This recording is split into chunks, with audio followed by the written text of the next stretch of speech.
Herzlich willkommen auf meinem Kanal. Heute geht es um das Condor Primal Cleaver, ein Messer, das als vermeintlicher Alleskönner beworben wird. Es ist eine moderne Interpretation eines klassischen Metzgerbeils, wesentlich kleiner, wie man hier sieht. Primär wurde es für die Outdoor-Küche konzipiert, soll aber auch als kleines Camp-Knife mal für gröbere Arbeiten herhalten können. Darauf gehe ich dann im Laufe des Videos noch ein. Dieses Messer darf ich im Zuge eines Passarounds vorstellen. Stefan 123321 ist beim Surfen auf der Internetseite von Claudia Rudis Messerkontor darauf gestoßen, hat mit Claudias Zustimmung einen Passaround organisiert. Bisherige Teilnehmer sind Stefan und Marco mit seinem Kanal Spessart Outdoors. Beide Videos von Stefan und Marco sind in der Videobeschreibung verlinkt. Absolut empfehlenswert, also bitte mal vorbeischauen. Ich darf die Trilogie nun abschließen. Hier geht erstmal ein großer und herzlicher Dank raus an Claudia, Stefan und Marco. Ist natürlich eine tolle Gelegenheit, sich einen tiefergehenden Eindruck dieses ungewöhnlichen Messers zu machen. Wir legen direkt los mit einem kleinen Highlight. Ich räume mir noch kurz auf. Das ist diese Messerscheide aus Leder, hergestellt in El Salvador. Hier das Condor-Logo. Wir haben eine wirklich stabile Ausführung. Alles wurde hier auch sauber vernäht. Wir haben eine ausreichend große Gürtelaufnahme. Das sind hier knapp 60 mm, also das ist auch gut gemacht. Dann ist das auch wirklich passgenau. Wurde hier auch an die Griffkontur angepasst, gefällt mir auch sehr gut. Hier gibt es eine Lasche mit einem Druckknopf und die hält das Messer hier dann auch absolut zuverlässig. Es wurde auch daran gedacht, die ganzen Vernietungen, also hier von der Gürtelaufnahme und der Lasche, nochmal innen abzudecken. Ich hoffe, dass man das sehen kann. Ja, ich denke, man kann es hier ahnen. Also, das ist auch schön gemacht. Das heißt, die Klinge nimmt keinen Schaden, wenn man das Messer mal schnell zieht. Ja, Gewicht geht hier mit knapp 62 Gramm auch in Ordnung. Drainageloch gibt es tatsächlich keins, finde ich hier aber auch nicht so wichtig. Eine Sache muss man hier beachten, darauf sind auch Stefan und Marco in ihren Videos eingegangen. Wenn man hier nicht aufpasst und das Messer hier bzw. die Lasche hier öffnet, könnte es sein, dass man mit der Klinge über die Lasche drüber zieht und sie dann mit der Zeit beschädigt. Das heißt, schnell ziehen ist hier eigentlich nicht, das ist keine gute Idee. Den Druckknopf öffnen, Lasche beiseite, Messer ziehen und dann passiert hier auch nichts. Insgesamt ist das eine wirklich richtig gut gemachte Lederscheide, besonders wenn man bedenkt, dass es sich hier um eine Serienproduktion handelt. Ja, wirklich gut gemacht. Dann möchte ich kurz auf den Griff eingehen. Wir haben hier Mikata-Griffschalen, die mit Epoxidharz aufgeklebt und zusätzlich mit 3 Hohlnieten versehen wurden. Eine dieser Hohlnieten dient dann als Lanyard-Hole, Innendurchmesser 4 mm. Lanyard und auch dieser kleine Bead bzw. diese Perle sind im Lieferumfang enthalten. Das ist das gleiche Mikata wie beim Griff, also wirklich auch eine schöne Sache. Das Mikata selbst ist optisch und haptisch sehr ansprechend. Ein kleiner Augenschmaus und hat hier auch wirklich Handschmeichler-Qualitäten. Es sind keinerlei Übergänge zu spüren, also wirklich extrem sauber gearbeitet.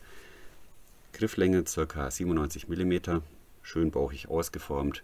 Im Mittelteil sind das hier ca. 78 mm Griffvolumen.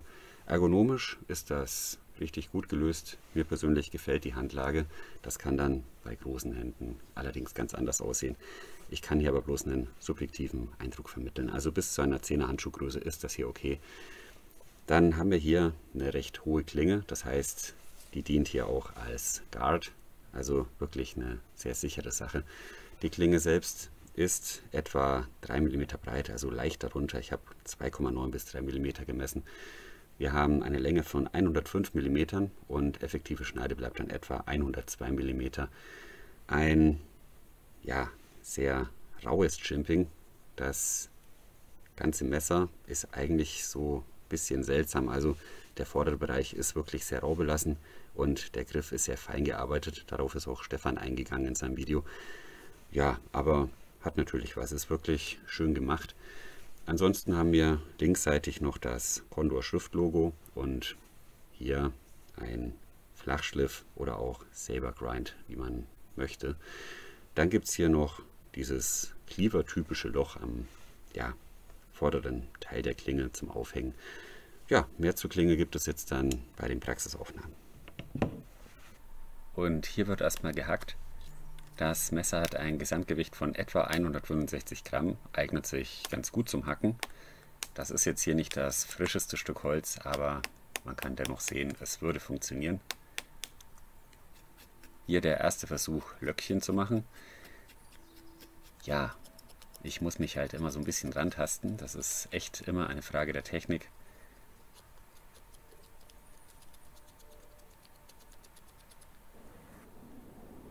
Das habe ich dann auch gleich nochmal probiert.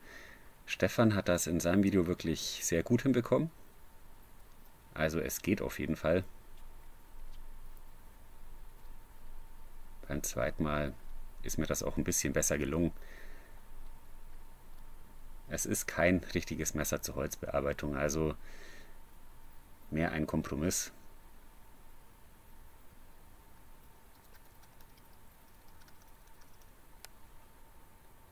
Was auf jeden Fall gut geht, ist einen Feuerstahl anzureißen. Der Klingenrücken wurde sehr scharf belassen. Ich habe jetzt kein Feuer entzündet, das war wirklich nur zu Demonstrationszwecken. Der Waldboden war hier ziemlich trocken.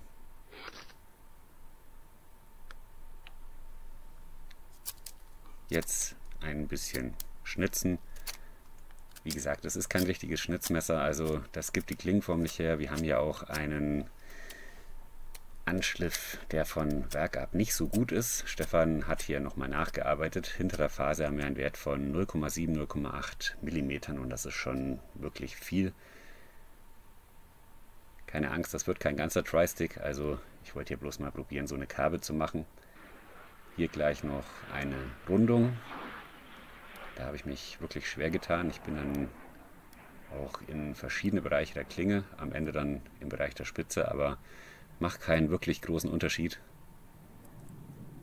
Diese Rundung wurde dann auch eher leicht kerbenartig. Das sollte ein Versuch einer Reduktion werden, aber dieses Holzstück war erstes Mal ziemlich hart und ich habe einfach diesen Winkel nicht hinbekommen mit dieser Klinge. Also keine Ahnung, ob es wirklich nur an mir lag oder ob das Holz irgendwie so mies war. Ich schätze mal eine Mischung aus beiden.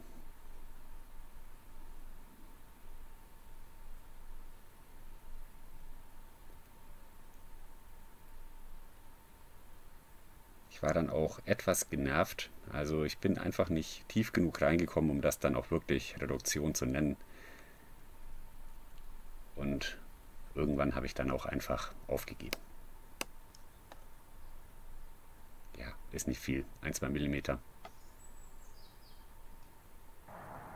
Querbetonieren würde auch funktionieren, macht man natürlich nicht im Normalfall mit einer Klinge, aber es würde funktionieren.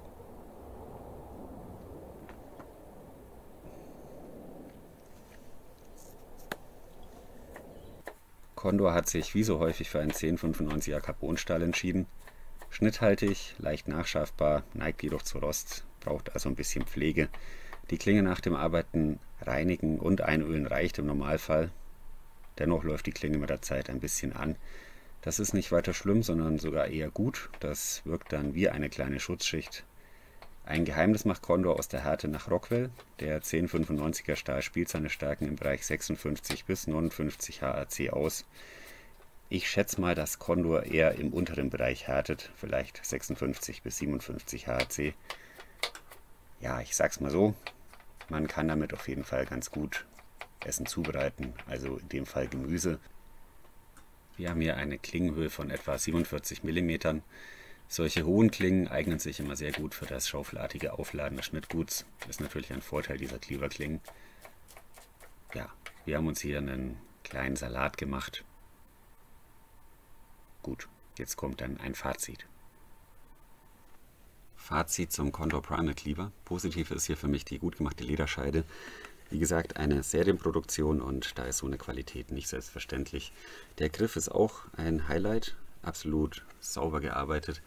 Die Optik ist ansprechend, sowohl in der Messerscheide als dann auch das Messer für sich. Es ist einfach diese Cleaver-Optik und die hat einfach ihren Reiz.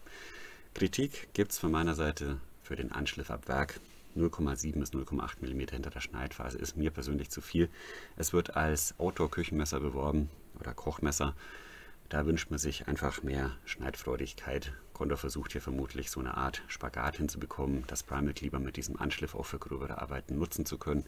Aber dafür taugt es dann auch nicht so 100%. Man kann damit hacken, batonieren, Feuer entzünden. Schnitzen macht allerdings wirklich sehr wenig Spaß. Und für die Outdoor-Küche wünscht man sich dann einfach einen feineren Anschliff. Vielleicht passiert so etwas, wenn man ein bisschen zu viel möchte. Dann gibt es von meiner Seite noch einen subjektiven Kritikpunkt. Ich hätte mir den Bereich der Schneide hier durchgezogen gewünscht. Also dieses Ricasso hier verstehe ich nicht so ganz. Man hat eine hohe Klinge und es besteht kein Risiko, dass man hier irgendwie in den Bereich der Schneide kommt. Also das Messer wäre hierdurch dann vielleicht noch mal ein bisschen tauglicher für Schneidaufgaben in der Küche geeignet. Man sieht das hier ganz gut an diesem wirklich günstigen China-Messer. Ich glaube, das ist so 10-12 Euro Teil. Hinten wieder dieser bekloppte Kapselheber, aber ansonsten ist das gar nicht so schlecht gemacht. Also wir haben einen Hohlschliff und der wurde hier auch komplett durchgezogen. Es gibt kein Ricasso, ist auch ordentlich scharf. Wir haben eine schöne Materialstärke. Ja, kann man natürlich insgesamt qualitativ nicht vergleichen mit dem Condor Primal Cleaver, aber es wurde zumindest das hier mit dem Anschliff richtig gemacht. Bei klassischen Metzgerbeilen gibt es hier auch kein Ricasso. Also vielleicht wäre das eine Idee für Condor bei einer Neuauflage, dieses hier mal anders zu gestalten, die Schneide voll durchzuziehen. Ist natürlich noch ein bisschen mit Designaufwand verbunden. Man sieht das hier, dann müsste man die Übergänge vielleicht anders gestalten. Aber gut, könnte man sich mal überlegen. Dann kommen wir noch kurz zum Preis. 85 Euro. Insgesamt finde ich das für das Gebotene wirklich in Ordnung. Man kann bei der Lederscheide 30-40 Euro rechnen, wenn man die so kauft. Dann diese Perle wahrscheinlich auch so 10-15 Euro. Und dann noch das Messer. Insofern sind 85 Euro okay. Wir haben wirklich eine gute Qualität insgesamt. Wir haben eine gute Verarbeitung, 1095er Stahl. Geliefert wird das Ganze in dieser Condor-typischen Pappbox. Ja, wie Stefan und Marco schon gesagt haben, ist dieses Messer vielleicht so ein kleines Highlight auf jeder Grillparty. Ansonsten, ja, ich würde es mir ehrlich gesagt nicht kaufen, aber das ist absolute Nebensache. Bezug habe ich euch in der Videobeschreibung verlinkt. Ansonsten war es das erstmal zum Condor Primal Cleaver.